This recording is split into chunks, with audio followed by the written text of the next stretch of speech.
Shalom, shalom, les frères et sœurs du monde entier.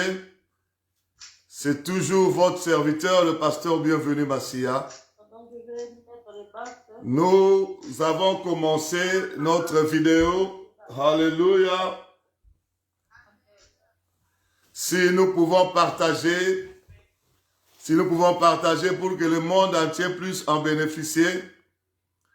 On nous enseigne des choses très importantes pour notre salut. On nous enseigne des choses très importantes pour notre délivrance. On nous enseigne des choses très importantes pour notre entrée dans le royaume.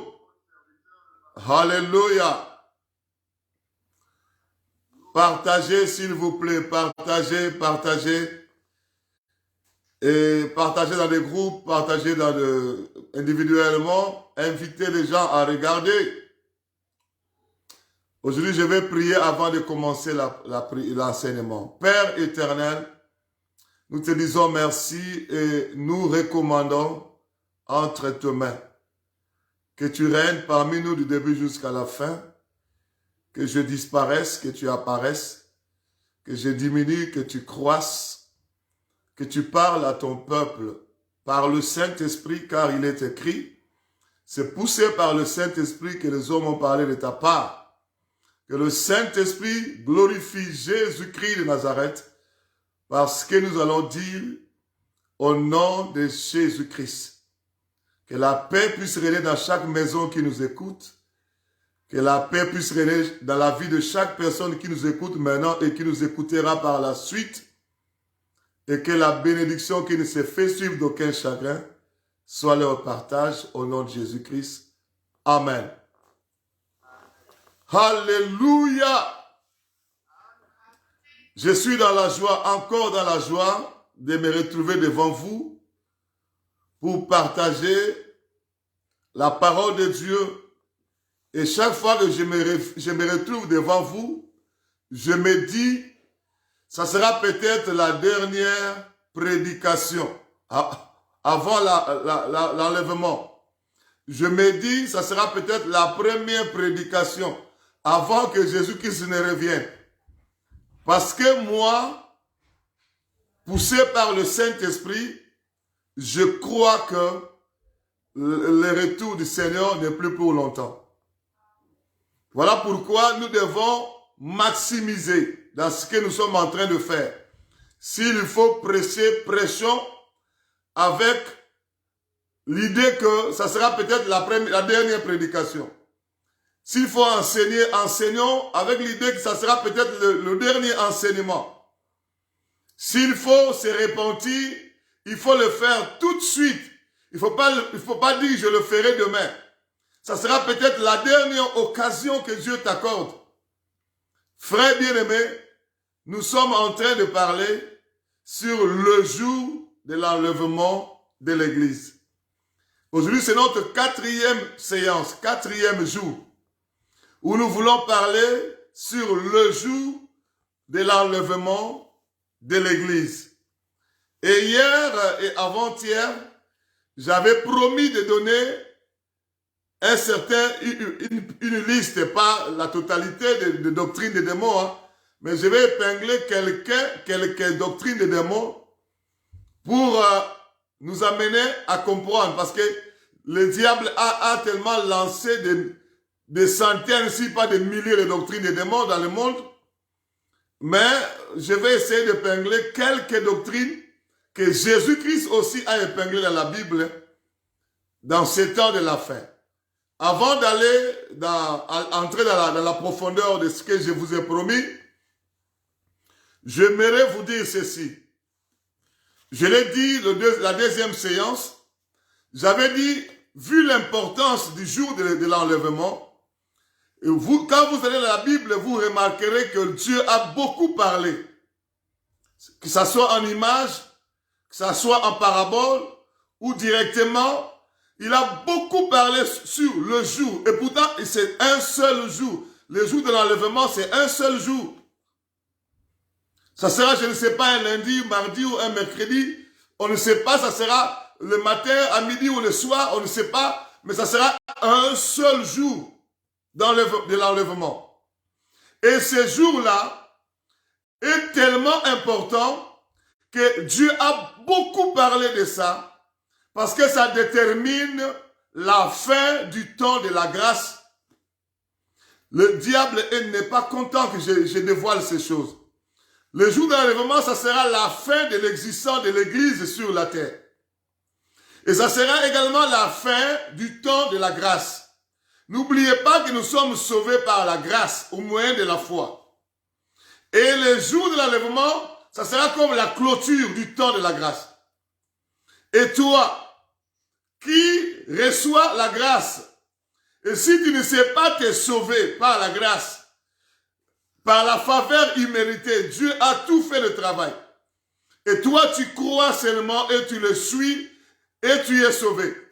Et si tu ne sais pas saisir le salut, la vie éternelle, dans cette période de la grâce, est-ce que tu sauras après la grâce, après l'enlèvement? Ça, c'est une question, on va essayer de répondre à ça dans la continuité de ces enseignements. Mais je veux dire ceci.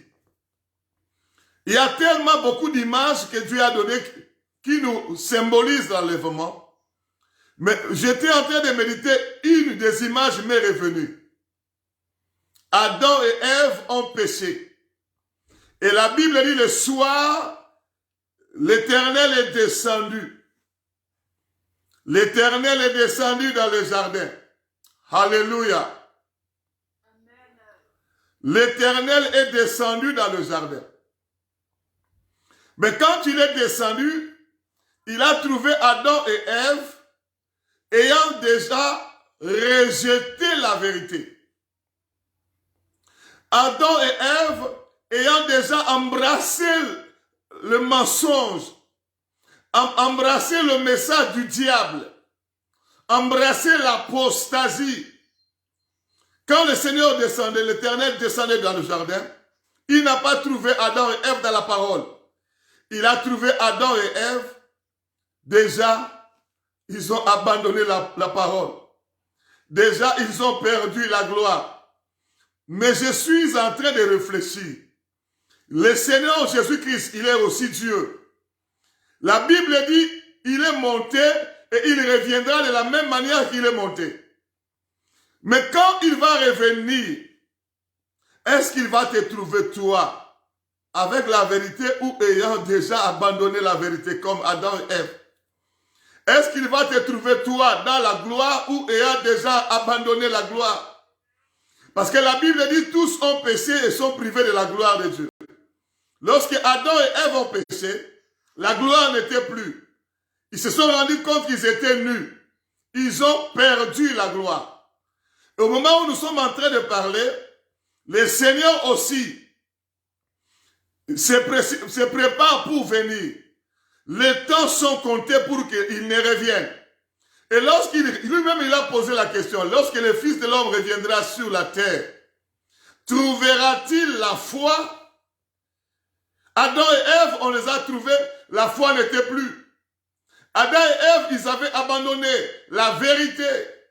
Aujourd'hui, c'est pareil. Aujourd'hui également, beaucoup de frères et sœurs ont abandonné la parole de Dieu, ont abandonné la vérité. Hier, j'ai longuement expliqué sur les doctrines des démons. Hier, j'ai longuement expliqué comment les églises, les pasteurs, les évangélistes, les prophètes, les docteurs, les apôtres ont abandonné la vérité, la doctrine de Christ pour embrasser la doctrine des démons. Et les doctrines des démons, il y en a légion. Il y en a légion.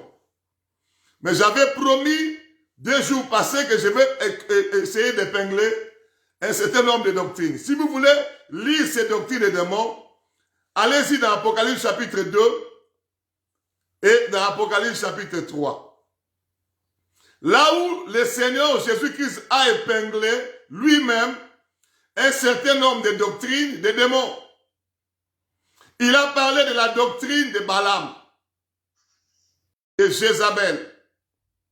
Il a parlé également de la doctrine des Nicolaïtes. Il a aussi parlé de la doctrine de la grâce satanique. Il a également parlé de la doctrine de la prospérité satanique.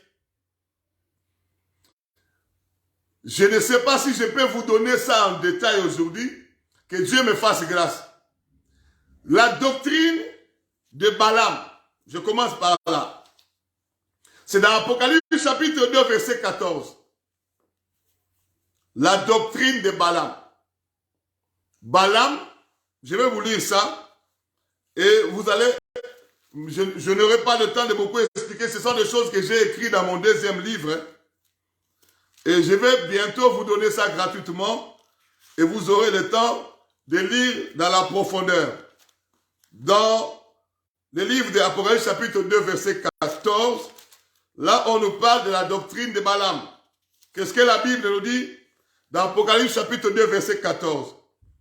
La première fausse doctrine, la première doctrine des démons, doctrine de Balaam. Je lis après verset, chapitre 2, verset 14. Mais j'ai quelque chose contre toi, c'est que tu as là des gens attachés à la doctrine de Balaam. Voilà la doctrine de Balaam, des démons. Ça c'est Jésus-Christ qui dit. Jésus-Christ qui parle à l'église de Pergame. Il dit, mais je compte quelque chose contre toi parce que tu as des gens attachés à la doctrine de Balaam. La doctrine de Balaam, ce n'est pas la doctrine de Jésus-Christ. Ce n'est pas la sainte doctrine. Mais ici, il reproche l'église de Pergame. Aujourd'hui, nous sommes en train de parler, il y a des gens qui s'attachent à la doctrine de Balaam. Il y a des églises qui s'attachent. Il y a des communautés qui s'attachent à la doctrine de Balaam, doctrine des démons. Quand je parlais de doctrine des démons, peut-être beaucoup de gens ne comprenaient pas. Lui-même, le Seigneur, et les 7 églises d'Asie, c'est l'état des églises avant l'enlèvement. Avant l'enlèvement, le diable a introduit la doctrine de Balaam dans plusieurs églises. Qu'est-ce que la Bible nous dit?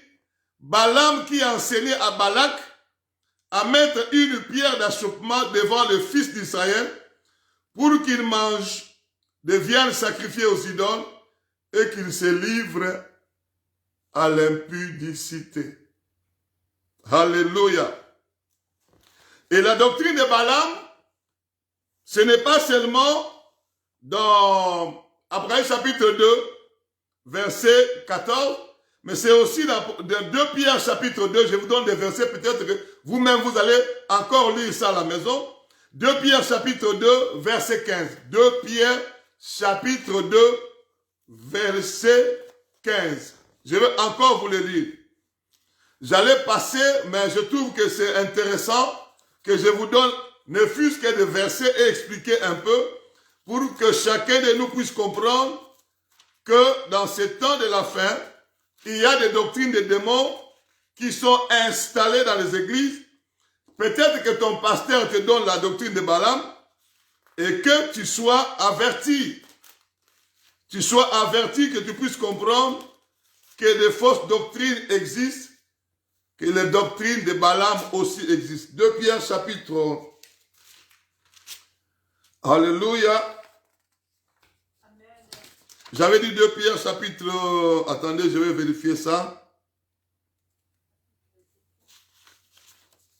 Ok, 2 Pierre chapitre 2 verset 15.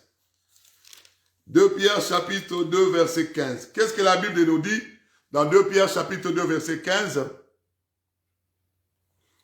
Après avoir quitté le droit chemin, ils se sont égarés en suivant la voie de Balaam, fils de Béor, qui aima le salaire de l'iniquité. Voilà. La doctrine de Balaam nous amène dans la voie de Balaam. Et on a expliqué, il a aimé le salaire de l'iniquité. C'est-à-dire, il prend l'argent dans les iniquités pour maudire Israël.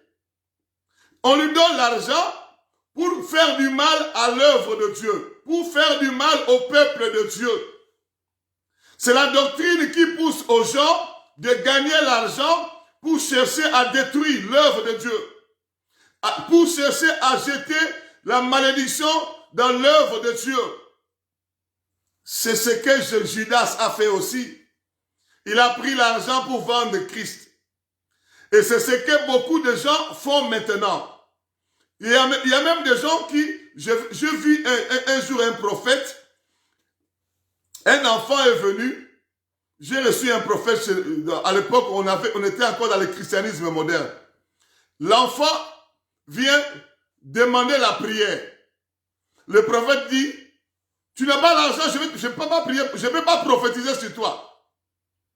Tu n'as pas l'argent, tu viens prophétiser. Je ne peux pas prophétiser par sentiment.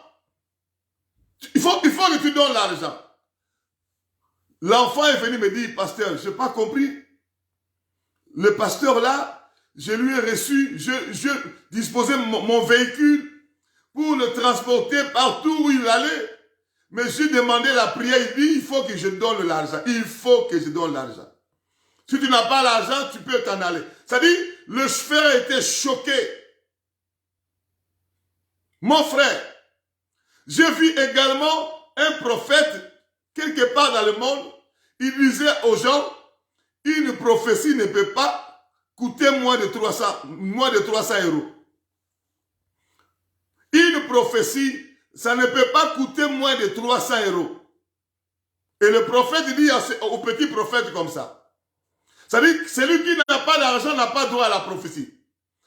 Moi, tu me dis comme ça, reste avec ta prophétie, je me mets à genoux et le Saint-Esprit que le Seigneur a mis sur moi me donnera ce que tu ne veux pas me dire. Mon frère, si un prophète refuse de prophétiser, va, mets-toi à genoux. Le Saint-Esprit que tu as reçu te donnera ce que le prophète refuse de te dire. Je ne sais pas si vous êtes là. Vous entêtez même le prophète là. Il vous demande l'argent, vous allez chercher l'argent. Mais cherchez le Seigneur, ne cherchez pas le prophète. Dans ce temps de la fin, beaucoup de prophètes ont abandonné la vérité. Moi, je ne te dis pas de rejeter tous les prophètes. Moi, je parle de prophètes qui ont l'esprit de Balaam, qui gagnent le salaire de l'iniquité. Ils gagnent le salaire de l'iniquité. Il y a aussi des prophètes qui prêchent la parole dans la vérité. Il y a aussi des prophètes qui prophétisent selon que l'esprit leur pousse à le faire. Je ne parle pas de ce prophète-là. Je parle ici de prophètes qui gagnent le salaire de l'iniquité, qui sont animés par la doctrine de Balaam. Et puis quand ils vous enseignent, ils vous communiquent ça. On ne donne que ce qu'on a. Même s'il ne vous dit pas croyez à la doctrine de Balaam, mais non, s'il vous enseigne des choses conformes à la doctrine de Balaam, il vous communique, il vous met en relation avec ces démons-là. Parce que la doctrine de Balaam, c'est une doctrine de démons. Et puis, il ne te dira pas, croyez aux démons, croyez au diable. Non, il va seulement prendre la parole de Dieu. Mais l'explication qu'il lui donne, ce sont les explications démoniaques. Comme un prophète qui dit, une prophétie ne peut pas coûter moins de 300 $. Est-ce que dans la Bible, quand Jésus-Christ a prophétisé pour la femme samaritaine, est-ce qu'elle a payé? Elle a payé plus de 300 $. Est-ce qu'elle a donné combien pour prophétiser? Et puis tu vas voir une personne comme ça, il va se couper en 4 morceaux, il va commencer à chercher l'argent. Ce prophète-là m'a dit de me donner l'argent, on va prier, on va prophétiser sur moi. N'importe quoi. C'est vous qui les entêtez. Nous, on prie pour les gens de délivrance gratuite, guérison gratuite. Toutes séances spirituelles, nous faisons gratuitement. Parce que la Bible dit, nous avons reçu gratuitement, nous donnons aussi gratuitement. Mais par contre, si quelqu'un trouve la main de Dieu dans sa vie, il veut offrir à son Dieu quelque chose, en type d'action de grâce. Nous allons recevoir l'argent, mettre ça là au service de l'œuvre de Dieu. Si Dieu nous met la conviction de prendre, parce qu'il y a des gens aussi qui nous donnent l'argent, nous ne prenons pas. Par rapport à ce que le Saint-Esprit nous dit. Alléluia. La doctrine de Balaam. J'ai déjà expliqué la doctrine qui pousse les gens à gagner un salaire d'iniquité, l'iniquité. C'est comme Judas a fait avec Jésus-Christ. Il a pris le salaire pour vendre Christ. Beaucoup de gens ont fait ça. Ananias et Saphira, ils ont pris l'argent, ils ont gagné pour mentir. Il y en a, c'est un esprit qui règne dans les églises aujourd'hui. Que le Seigneur te délivre de ce démon-là, de la doctrine de Balaam. J'avais aussi parlé de la deuxième doctrine, doctrine de Jézabel. Dans l'Apocalypse chapitre 2, verset 20. Alléluia. Est-ce que vous êtes là d'abord? La Bible dit, dans l'Apocalypse chapitre 2, verset 20, là maintenant nous sommes dans la doctrine de Jézabel. Mais ce que j'ai contre toi, ça c'est Jésus-Christ qui parle. C'est avant l'enlèvement, le diable a bombardé les doctrines des démons dans les églises. Jésus-Christ dit à l'église de Thyatire, l'église de Jésus-Christ. Qu'est-ce qu'il dit?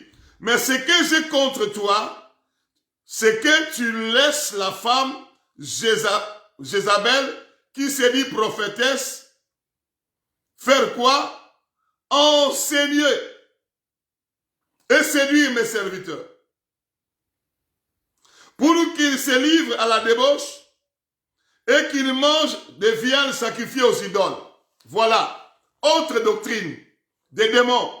La doctrine de Jézabel. Que le diable a sémé dans les églises pour disqualifier les frères et sœurs en Christ. Pour disqualifier le serviteur et servant de Dieu le jour de l'enlèvement. Parce que quand tu es dans la doctrine des démons, tu es en communion avec ces démons-là. La doctrine de Jézabel, c'est la doctrine qui pousse à la femme d'enseigner et de prendre autorité sur les hommes dans les assemblées. Or, l'apôtre Paul a dit dans la parole, je ne permets pas à la femme d'enseigner, ni de prendre autorité sur les hommes dans l'assemblée des saints. Alléluia. Cet esprit-là, je vais vous dire la vérité, moi-même j'étais emporté par cet esprit. La majorité des grands pasteurs, on appelle grands pasteurs du monde, parce que le véritable grand pasteur, c'est lui qui le connaît, c'est Jésus-Christ. Nous, dans le monde, nous plébiscitons certains hommes de Dieu, certains prédicateurs, comme étant de grands pasteurs. Mais celui qui connaît le véritable grand pasteur, je l'ai dit et je le répète, c'est Jésus-Christ. Mais acceptons quand même qu'ils sont de grands pasteurs, selon le monde.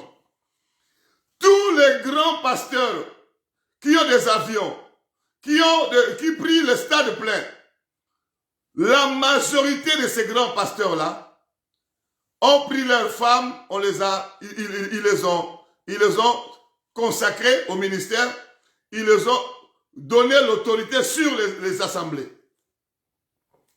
Je dis bien la majorité. Or, la Bible dit, je ne permets pas à la femme d'enseigner, ni de prendre l'autorité dans une assemblée de saints. C'est déjà l'esprit de Jézabel. L'esprit de Jézabel, ce n'est pas seulement l'esprit par rapport à la femme enseigner et prendre l'autorité, c'est aussi un esprit par rapport, ils ont donné beaucoup de théories théologiques. On avait parlé aux femmes ce n'était pas les femmes on avait parlé aux femmes de cette époque-là, parce que dans quel contexte, il faut étudier dans quel contexte l'apôtre Paul avait dit ça. C'était dans un contexte où ces femmes-là étaient à n'importe quoi, la théologie. S'il faut suivre les contextes, on n'arrivera jamais dans la vérité. Je vous ai expliqué une des choses qui a troublé la tête de beaucoup d'enfants de Dieu. Les explications, avant de comprendre un texte, il faut d'abord aller dans le contexte et puis comprendre le contexte dans lequel il a... Oh, n'importe quoi. Je vais vous dire la vérité. Le Seigneur est merveilleux. Ils ont donné toutes ces explications-là pour justifier le fait que la femme peut être apôtresse, la femme peut être pasteur, la femme peut travailler, prêcher à l'église. Ils ont dit, j'ai répandu de mon esprit sur le serviteur. On a donné toutes sortes de débats. Mais la vérité est que le Seigneur ne veut pas que la femme enseigne, ni qu'elle prenne l'autorité sur l'homme. Vous pouvez prier, les gens sont guéris, parce que vous êtes femme. Vous pouvez prier, les gens sont... Mais cela ne vous qualifie pas pour le ciel. Vous priez dans le désordre. Vous priez vous prêchez dans le désordre. L'ordre exige à ce que nous puissions faire les choses selon le modèle de Dieu. Alléluia. Et l'esprit de Jézabel, ce n'est pas seulement la femme prendre l'autorité ou enseigner. L'esprit de Jézabel aussi, l'esprit qui pousse aux femmes de devenir les hommes dans le mariage. La femme devient chef dans le mariage. Ça aussi, c'est l'esprit de Jézabel. Or, la Bible dit l'homme est le chef de la femme. L'homme est le chef de la femme. Si la femme devient chef, ça aussi c'est l'esprit de Jézabel. C'est elle qui décide, c'est elle qui donne des ordres. Si ce n'est pas elle, elle se fâche. Si ce n'est pas elle, le trouble. Si ce n'est pas elle, c'est l'embargo. Vous connaissez l'embargo. Ça c'est l'esprit de Jézabel aussi.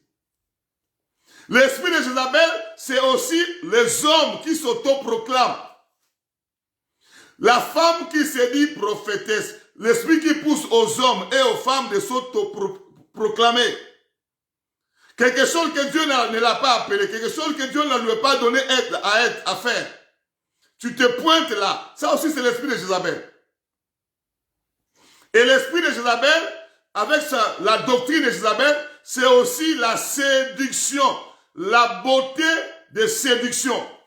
Ah, là j'ai écrit même un livre pour ça. L'esprit qui pousse les femmes de mettre le maquillage. C'est l'esprit de Jézabel. Ces démons-là, je vais vous dire la vérité, Jésus-Christ m'a pris comme ça, il m'a expliqué, voilà cet esprit-là. J'ai vu cet esprit-là dans des visions. Et j'ai vu encore l'esprit de Jézabel dans plusieurs délivrances à travers le monde. Je vais vous dire la vérité, moi, que vous le croyez ou pas, moi, je vous dis la vérité. C'est une sirène des eaux, Jézabel. Je l'ai vu, je l'ai entendu, je l'ai enregistré dans des délivrances, des centaines de délivrances. L'esprit de Jézabel qui se manifeste par le maquillage, le rouge à lèvres, les faux cheveux, les faux cils, les faux ongles, les vernis à ongles, les lentilles, les piercings, les tatouages. L'esprit de Jézabel qui se manifeste par des rouges à lèvres, par des hauts talons qui rendent la femme sexy, par les habits sexy, par le pantalon pour la femme. La femme porte le pantalon, les formes du corps se dessinent et les gens qui regardent, ils tombent. C'est un esprit qui orchestre toutes ces formes de séduction. La séduction, ce n'est pas seulement la femme, les hommes sexy aussi existent. Ils portent des pantalons qui serrent le corps de l'homme, comme s'il n'y avait pas assez de tissu. Et les hommes aussi mettent des teintures dans les cheveux. Les hommes aussi portent des bijoux, les ornements. Jézabel est derrière. Moi, j'achetais des bijoux pour ma femme, pour mes filles. À l'époque, je ne comprenais pas. Depuis que le Seigneur m'a pris comme ça en main, et il m'a expliqué ces choses, bienvenue, regarde. Et il m'a commencé à m'expliquer ces démons-là de Jézabel. Cette doctrine-là est enseignée dans les églises. J'ai vu un pasteur, quand ils nous ont entendu dénoncer les choses de Jézabel, le maquillage et tout ça, il dit, mais qu'est-ce que vous voulez? La femme doit se faire belle, non?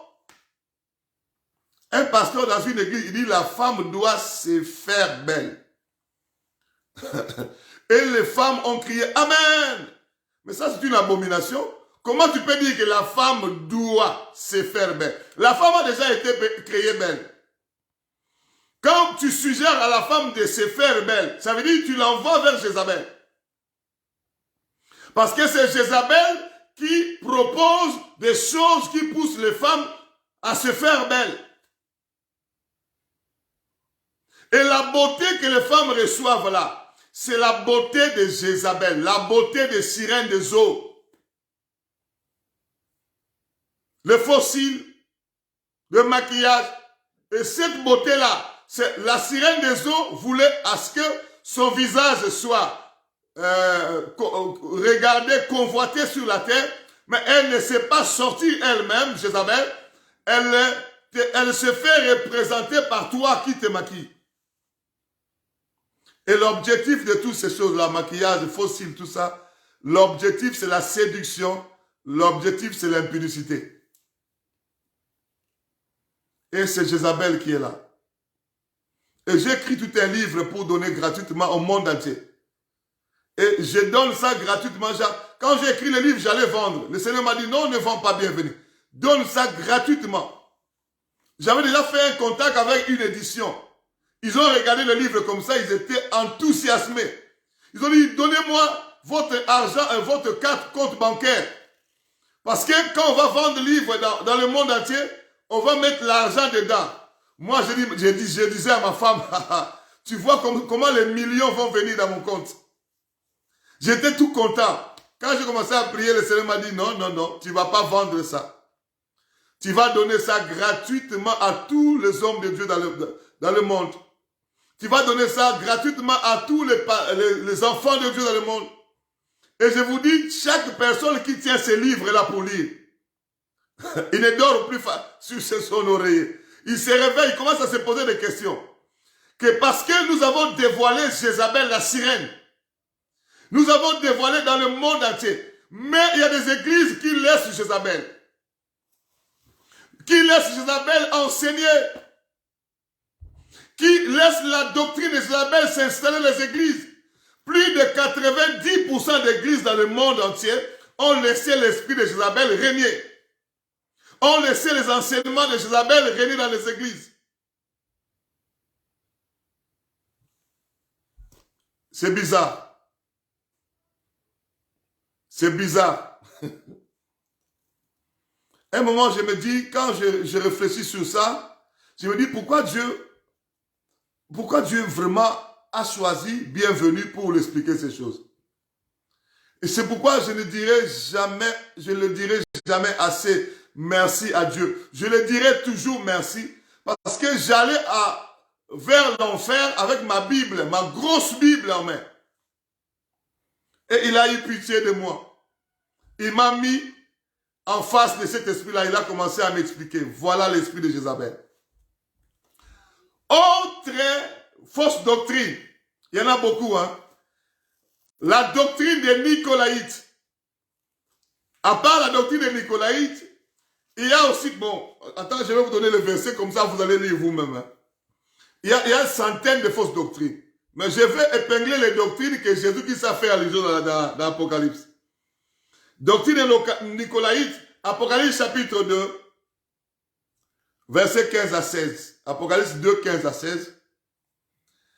Et aussi, Apocalypse chapitre 2, verset 6. Alléluia. Je vais lire Apocalypse chapitre 2, verset 6. Qu'est-ce que la Bible nous dit? Apocalypse chapitre 2, verset 6. Tu as pourtant ceci, c'est que tu hais les œuvres des Nicolaïtes, œuvres que je hais aussi. C'est-à-dire, la doctrine des Nicolaïtes pousse les gens à pratiquer les œuvres des Nicolaïtes. Les œuvres des Nicolaïtes, ce sont des choses contre nature.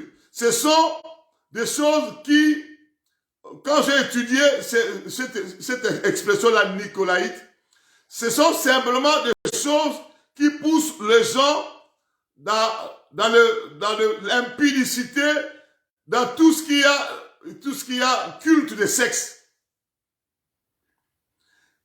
Ça part dans tout ce qui a culte de sexe. C'est-à-dire tout ce qu'on peut dire homosexualité, on peut dire lesbianisme, on peut dire masturbation, on peut dire toutes ces choses-là, de culte de sexe. Dans les églises aujourd'hui, il y en a. Il y a aussi la doctrine de la prospérité satanique. Là, nous allons trouver ça dans le livre de l'Apocalypse ce jour, quand Jésus-Christ est en train d'interpeller l'église de Laodicée. Alléluia. Apocalypse chapitre 3, à partir du 14e verset jusqu'à 19e. Apocalypse 3, 14 à 19. Quand le Seigneur est en train d'interpeller l'église de Laodicée, la Bible dit, parce que tu dis, je suis riche, je me suis enrichi, je n'ai besoin de rien. C'est-à-dire, le discours ou le message de l'église de Laodicée était centré sur la richesse, l'enrichissement et le besoin de la terre. C'est ça le message de la prospérité satanique. Le message qui tourne les regards du peuple de Dieu sur les choses de la terre. Le message qui tourne les yeux de peuple de Dieu sur la richesse, sur l'enrichissement. On ne te dira pas que nous sommes en train de vous donner le message de la prospérité satanique. Non, non. Il peut peut-être pas te dire que je vous prêche la prospérité, mais le contenu de son enseignement, le contenu de sa prédication, si ça tourne vos regards sur les richesses, sur l'enrichissement, c'est aussi le message de la prospérité satanique. Or, la Bible nous dit, nous, enfants de Dieu, nous devons nous affectionner aux choses d'en haut et non à celles qui sont sur la terre. La Bible dit, nous devons chercher premièrement le royaume des cieux et toutes ces autres choses nous seront données par-dessus. Mais si le message de la prospérité, maintenant là, ils ont un peu diminué. À l'époque, c'était quelqu'un achète une chaînette comme ça. Il dit c'est la prospérité. Quelqu'un achète un véhicule, c'est la prospérité. Il y a même des prédicateurs qui ont dit un prédicateur qui vient prêcher à pied, il n'est pas prospère. Mon frère, ma soeur, et cela a poussé aux enfants de Dieu de tourner les regards sur le chaud de la terre. Et pourtant, à l'heure actuelle, nous sommes à l'heure des instants qui précèdent l'enlèvement. Nous devons nous concentrer sur la préparation à la rencontre avec l'époux. Nous ne pouvons pas tourner les regards du peuple de Dieu sur les richesses, sur l'enrichissement. Moi, je ne dis pas que si quelqu'un vous prêche sur la richesse, il pêche. Non, non, non. Moi, je dis, quand quelqu'un tourne les regards des gens sur les choses de la terre, ça devient comme une priorité, ça devient mauvais. Mais nous pouvons aussi parler, prier pour que Dieu nous accorde le besoin de la terre. Parce que dans la prière de notre Père, il y a quelque part, on a dit, donne-nous notre pain quotidien. Quand on dit notre pain, ça dit tout ce qui est nécessaire pour la survie sur la terre. Mais quand on prend un message, on fait comme priorité la richesse et l'enrichissement, ça devient mauvais. La priorité doit être toujours le ciel. La priorité doit être toujours le ciel. Alléluia. Vous savez, il y a tellement de doctrines. Il y a une autre doctrine que la théologie donne souvent. La doctrine salutaire et non salutaire. Les enseignements de la doctrine salutaire et non salutaire.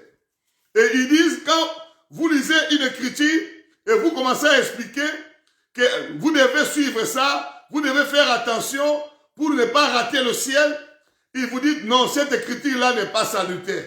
Ça veut dire que vous faites ça et que vous ne faites pas ça, ça ne touche pas le salut. Et les gens de la théologie ont ce terme-là. Ce n'est pas salutaire. Il y a des choses qui sont salutaires. Il y a des choses qui ne sont pas salutaires. Et cette doctrine-là de salutaire et non salutaire, c'est aussi doctrine des démons. Parce que la Bible dit toute écriture est inspirée de Dieu et utile. Quand tu dis ça, ce n'est pas salutaire. Ça dit on peut mettre ça de côté. Ça c'est salutaire, on peut considérer ça. Or, dans la pensée de Dieu, salutaire et non salutaire, ça n'existe pas. Toute écriture est inspirée de Dieu et utile. Alléluia. Et quand les gens disent un jour, je suis allé voir un pasteur, c'était un blanc, il était un professeur même en théologie. Il a parlé avec moi sur la Bible. Je lui ai écouté. J'ai trouvé qu'il était en train de propager des doctrines de démons. Je lui ai posé 3 questions. Le pasteur n'a pas eu de réponse à me donner. Je lui ai dit, pasteur, ça, qu'est-ce que tu peux dire sur ça? Il m'a ouvert sa Bible. C'était un Hollandais. Il m'a ouvert sa Bible. Il a dit, regardez dans ma Bible, hein, on a souligné en rouge. La question que tu me poses là, je lui ai posé la question, la Bible dit, voici les miracles qui accompagneront ceux qui auront cru. À mon nom, ils chasseront le démon, ils saisiront les serpents. S'ils boivent des breuvages mortels, cela ne leur fera aucun mal. Alléluia. Le pasteur m'a dit que dans sa Bible, c'est souligné en rouge. Ça veut dire que cette écriture-là n'est pas digne de confiance. Alléluia. Il me dit, l'écriture-là, dans sa Bible, c'est souligné en rouge. Selon sa théologie, cette écriture-là n'est pas digne de confiance. Je lui ai regardé, après je lui ai dit, pasteur, je ne sais pas s'il faut qu'on rentre avec toi au début vraiment de la parole de Dieu. Jésus-Christ est né dans une crèche, sur une table, et à l'époque où on doit ramener la parole de Dieu jusqu'au début. Parce que ce que tu me dis là, ça ne tient pas debout. Qui vous a dit que ce n'est pas digne de confiance? Qui vous a dit? Il n'a pas de réponse à me donner. J'ai compris que il y a des doctrines comme ça. Ils prennent d'autres paroles de Dieu, ce n'est pas salutaire. Ça veut dire que ce n'est pas digne de confiance. On peut ou ne pas. On peut ou ne pas. Mais d'autres, ils trouvent que... Ça veut dire comme s'ils ont retranché. C'est comme s'ils ont retranché. Il y a des gens qui m'appellent pas mal aujourd'hui, je ne sais pas pourquoi. Alléluia. Je suis en train de dire Alléluia. Pour les doctrines, je dois m'arrêter par là. Je vais vous dire la vérité au nom de Jésus-Christ. Jésus-Christ revient bientôt et le diable a pompé beaucoup de doctrines dans les églises et malheureusement, nous pasteurs, nous évangélistes, nous prophètes, nous docteurs, nous avons embrassé ces doctrines-là. Et ce sont des doctrines des démons, ce sont des doctrines qui nous mettent en communion avec ces démons. Et nous, enfants de Dieu, nous devons sortir de ces doctrines-là. Nous devons nous repentir, nous devons renoncer. Et nous devons rentrer dans la doctrine de Christ. Dans les paroles que le Seigneur Jésus-Christ a données aux apôtres. Et que les apôtres ont données à l'église, à partir de l'église primitive. Actes des apôtres chapitre 2. Jusqu'à aujourd'hui. Nous devons retourner dans ces paroles-là. Parce que le Seigneur, quand il a envoyé les apôtres, il leur a dit, allez-y, faire de toutes les nations mes disciples, les baptisant et enseignez-leur à observer tout ce que moi je vous ai inscrit. Qu'est-ce que Jésus-Christ a inscrit? A prescrit plutôt. Qu'est-ce que Jésus-Christ a prescrit aux apôtres? C'est ça l'évangile de Christ. C'est ça, quand vous lisez Matthieu, Marc, Luc et Jean, par le Saint-Esprit, vous trouverez là-dedans tout ce que Jésus-Christ a donné aux apôtres. Mais aujourd'hui, les gens ne veulent plus ça. Les gens veulent aller dans des révélations, entre guillemets, qui nous poussent à quitter. La Bible dit, quiconque va plus loin ne demeure plus dans les doctrines de Christ. Il n'a point Dieu. Mon frère, tu peux aller en enfer facilement comme ça, parce que tu es dans une église où on enseigne les doctrines des démons, et tu reçois ça, ça te met en communion avec les démons, et ça compromet ton salut. Ce que je vous dis est vrai. C'est le moment que chacun de nous puisse se réveiller. Il ne faut pas attendre l'église, l'enfer plutôt, dans une église qui ne te prêche pas la vérité. il faut que l'on dise les choses clairement. Il ne faut pas attendre l'enfer dans une église qui te donne les doctrines des démons.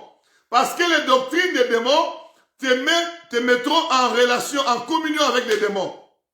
Et les démons ne vont pas te sanctifier, mon frère. Les démons ne vont pas t'amener dans la sanctification. Ils vont te souiller. Ils vont te disqualifier pour l'enlèvement. Et pourtant, le Seigneur revient bientôt. Quand Adam et Ève ont accepté le message du diable, et vous avez vu, quand le Dieu Tout-Puissant est descendu le soir dans le jardin, qu'est-ce que Adam a fait? Il a fui. Et il n'a plus supporté. Parce que le jour de l'enlèvement, tu es en toi, tu es rempli de doctrines des démons, tu ne sauras pas participer à l'enlèvement. Pourquoi? Parce que l'enlèvement va se passer dans les airs, ça ne sera pas sur la terre. Jésus-Christ ne va pas descendre sur la terre, il ne va pas fouler ses pieds sur la terre, il va s'arrêter dans les airs. Pourquoi c'est dans les airs? Pour qu'aucun fraudeur ne puisse s'hasarder venir. Comment tu vas t'envoler pour arriver là-bas? Ça sera dans les airs. Et pour les gens qui seront enlevés, premièrement, on va leur donner le corps de gloire. Les morts en Christ vont ressusciter avec le corps de gloire. Et même si tu veux t'efforcer pour y aller, qui va te donner le corps de gloire? Tu n'es pas sanctifié, qui va te donner le corps de gloire? Les vivants en Christ de la sanctification vont aussi recevoir directement le corps de gloire. Morts en Christ, ressuscités avec le corps de gloire, les vivants en Christ vont être transformés en corps de gloire et ensemble, nous monterons dans les airs à la rencontre du Seigneur. Impossible de frauder. C'est le moment de se préparer. C'est le moment de laver sa robe par la vraie repentance. C'est le moment de laver sa robe par la vraie sanctification. Comme nous avions dit hier, la sanctification totale, complète, qui te permettra d'être qualifié pour le ciel. Ne va pas suivre les doctrines des démons qui sont enseignées. Même dans ton église, ne permets pas à un pasteur de te faire attendre l'enfer dans ce qu'on appelle église. Parce que même si tu pleures avec toutes les larmes de ton corps, ça ne va rien changer. Le moment de pleurer ses péchés, c'est maintenant. Parce que si nous ne pleurons pas nos péchés maintenant à genoux devant Dieu, nous pleurerons certainement ces péchés-là, mais ça sera dans le feu.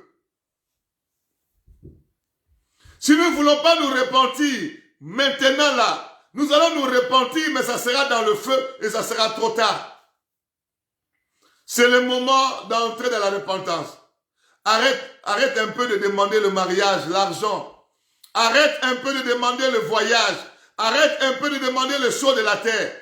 Demande d'abord à Dieu de te révéler le besoin de la repentance dans ta vie, le besoin de la sanctification, parce que sans la sanctification, personne ne verra Dieu. Seigneur, quel est le niveau du besoin de la sanctification dans ma vie?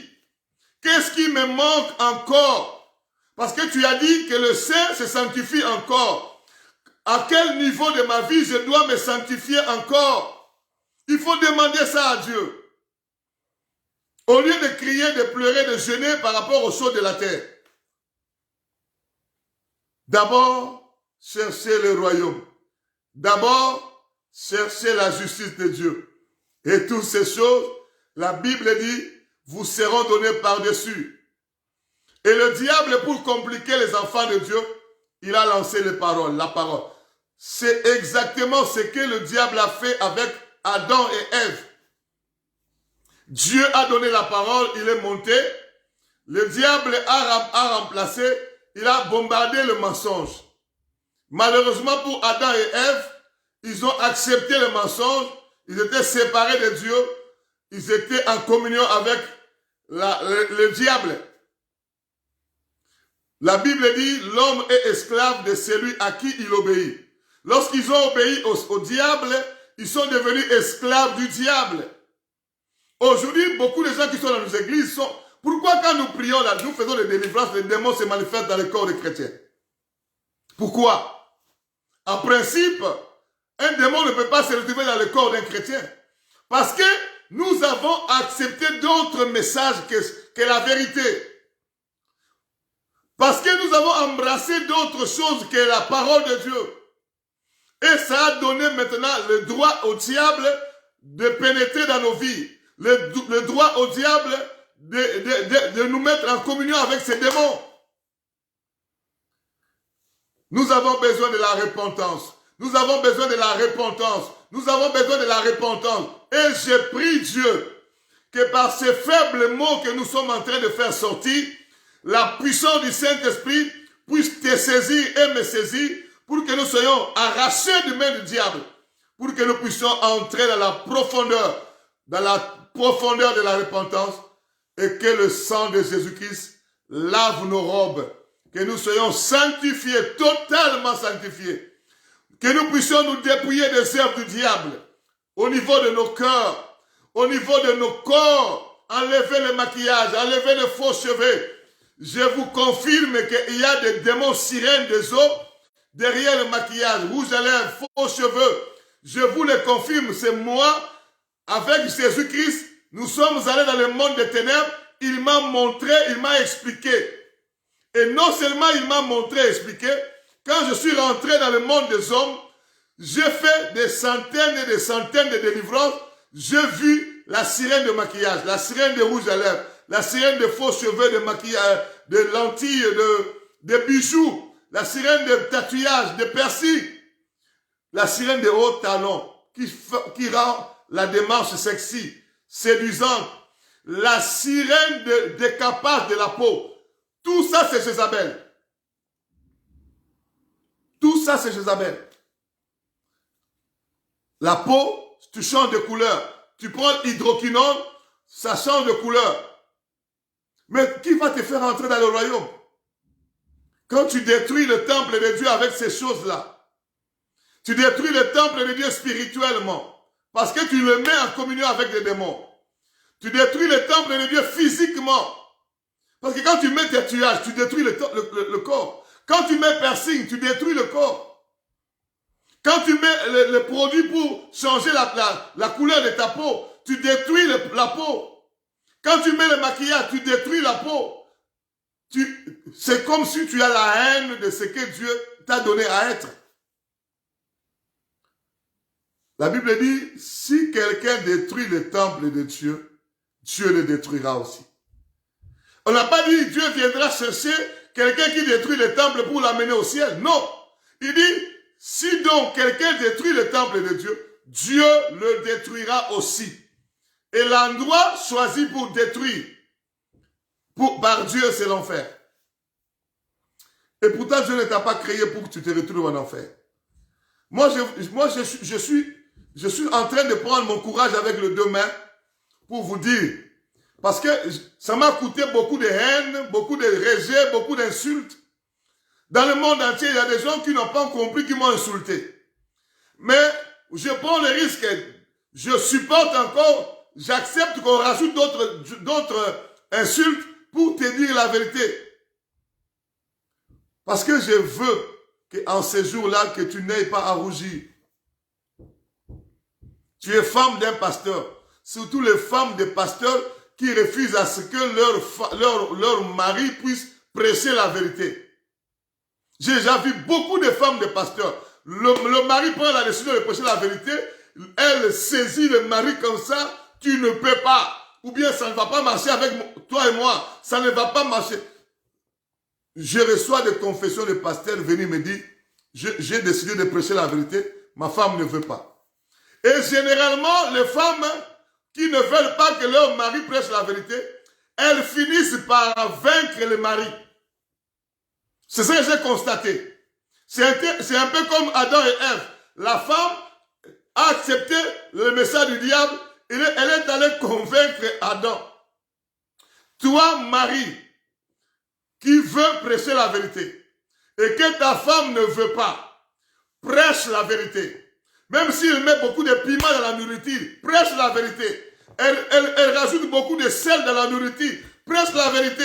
Elle met beaucoup d'huile dans la nourriture, prêche la vérité. Elle donne embargo, prêche la vérité. Dieu va s'occuper d'elle. Je ne maudis pas ces femmes, je dis Dieu va s'occuper d'elle. Je ne dis pas que Dieu les tue, mais Dieu va s'occuper d'elle. Parce que Dieu peut apparaître la nuit à cette femme-là pour lui dire attention, laisse mon serviteur prêcher la vérité. Maintenant là, vous allez entendre des choses comme ça se passer.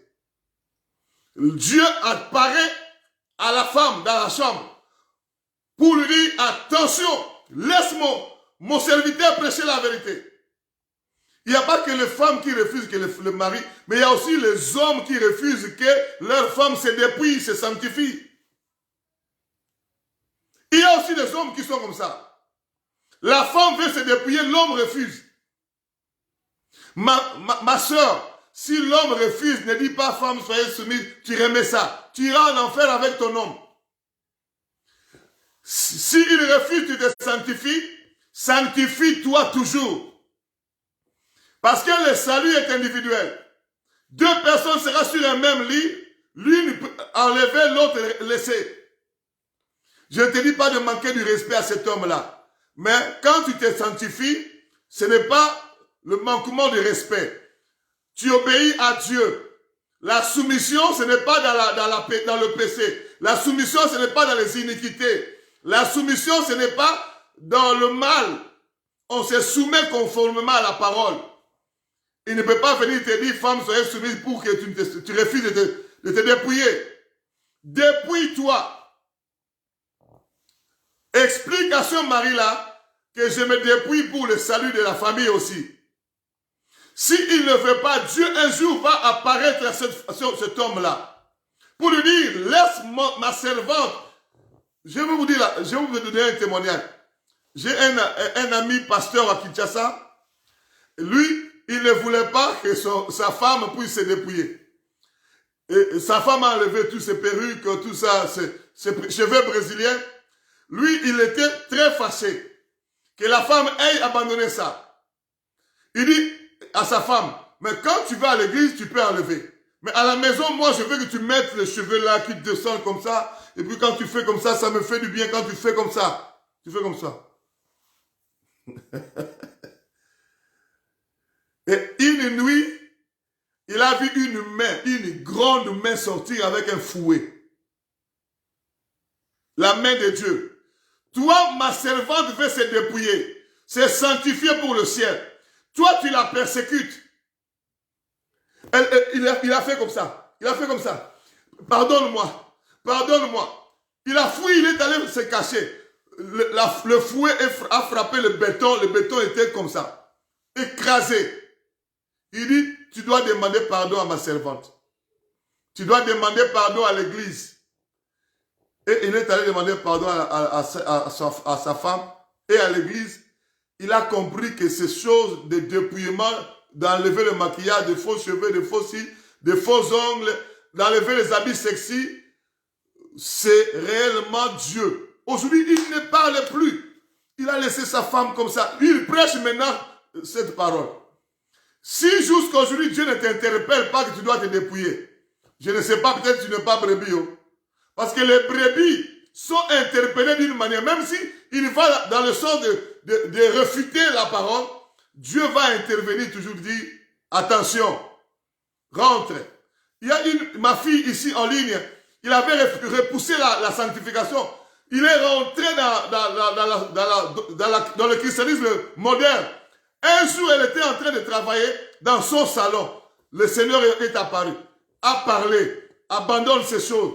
Vous savez, quand vous êtes brebis, le Seigneur ne vous laissera pas. Si jusqu'à aujourd'hui, vous ne recevez aucun message du Seigneur, aucune interpellation, aucune visitation, pour vous faire savoir que vous devez vous dépouiller, enlever ces choses des démons, je ne sais pas, peut-être que vous n'êtes pas brebis.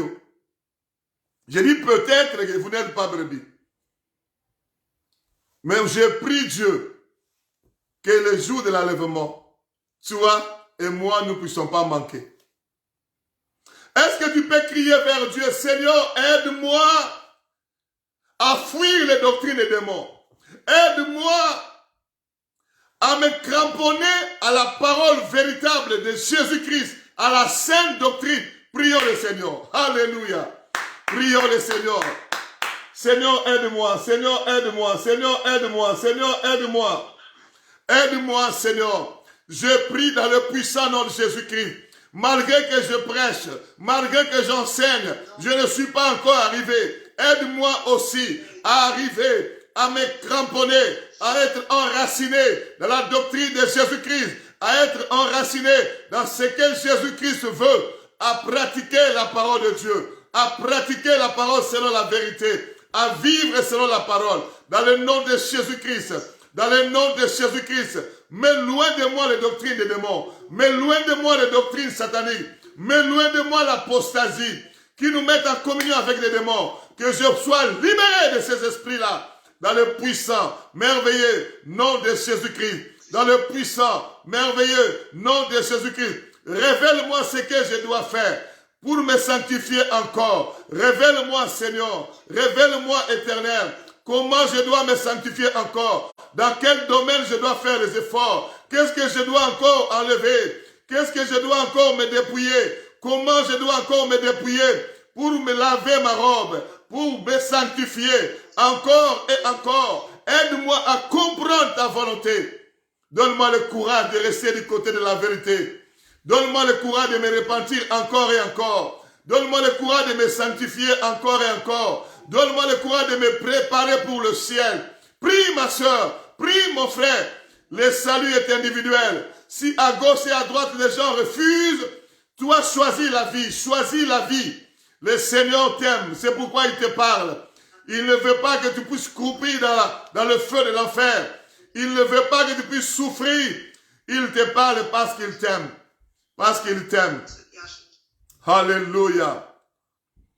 Alléluia. Alléluia. Gloire et louange à toi, Seigneur Jésus-Christ. Que le Seigneur vous bénisse. On se retrouve demain à 21h. Et demain, je serai également à Paris pour la retraite. Vendredi, samedi. Je vous invite à Paris demain pour la retraite.